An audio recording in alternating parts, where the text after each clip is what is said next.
Well, good evening and welcome to Tucker Carlson. Tonight, the show is the sworn enemy of lying, pomposity, smugness, and groupthink.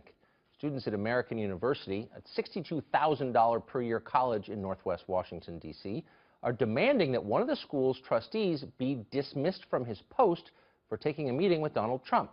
His name is Gary Cohn. He's the president of Goldman Sachs in New York, and reportedly he's being considered for energy secretary in a Trump administration. Cohn sits on American University's Finance and Investment Committee. One of the students leading the Dump Trump, Fire Cohn campaign is Gray Leonard. He's a senior at AU, and he joins us now. Gray, thanks a lot for coming on. Hey, Tucker, thanks for having me. So what is your complaint with Mr. Cohn?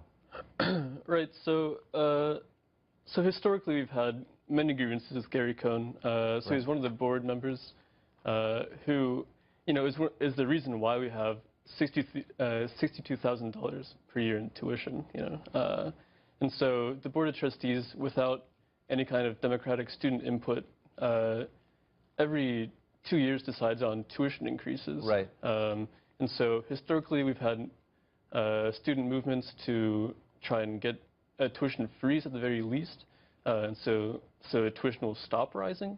But the Board of Trustees has met every single movement with disdain. Right. They don't listen to the students. And so this is one in a long line of events that Well, let me just say, I'm with you. About. I just want to raise my voice in agreement with you. Schools are too expensive. You don't get your money's worth. But they're all that price, basically. I mean, all schools, all private universities are in that same range.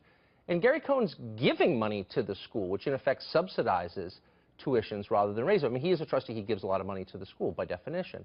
Your complaint in this case seems to be that he met with Donald Trump. And I wonder if that's a crime, and should it be?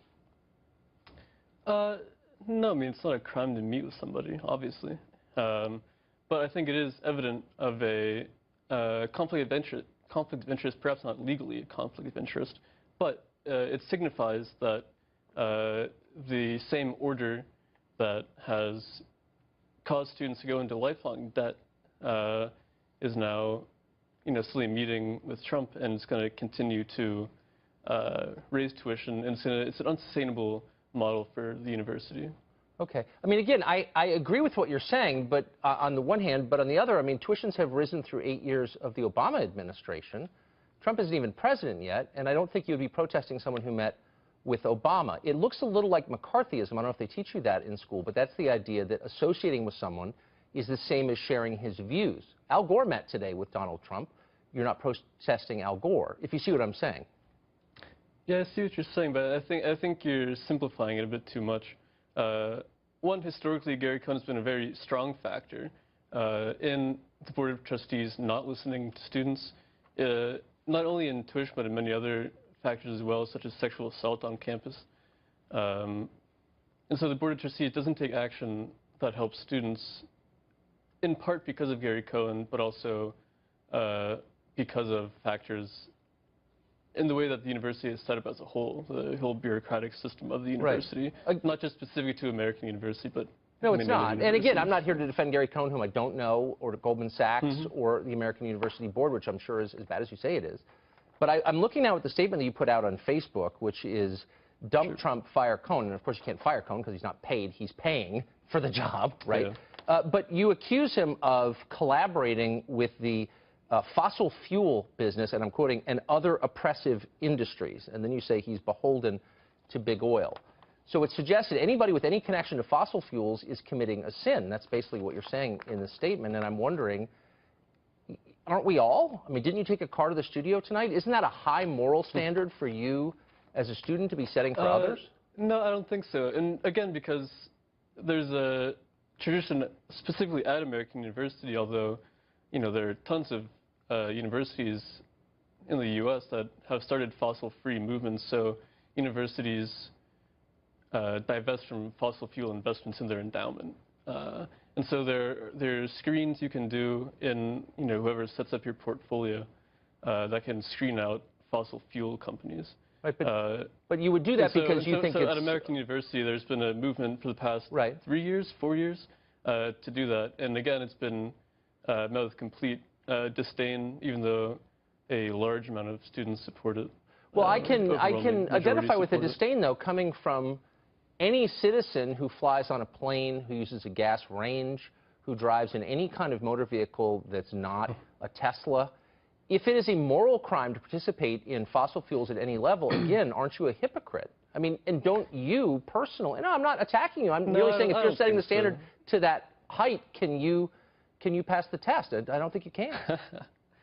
No, you know, it's reaching a bit far, Tucker. Really? To live by your own standards? That's an impossible dream for you? We're talking about a structural issue. And so, you know, because I have a plastic bottle of water right next to me doesn't mean I'm suddenly equal in terms of, you know, guilt compared to fossil fuel companies. So here's the point I guess I want you to ponder, though, Gray. Structural issues need to be met with structural demands, and that's exactly what we're doing. Because they don't demand anything of us. We can be upset about something we call a structural inequality without actually making personal changes. We can feel holy. We can consider them sinful. But here's my question to you.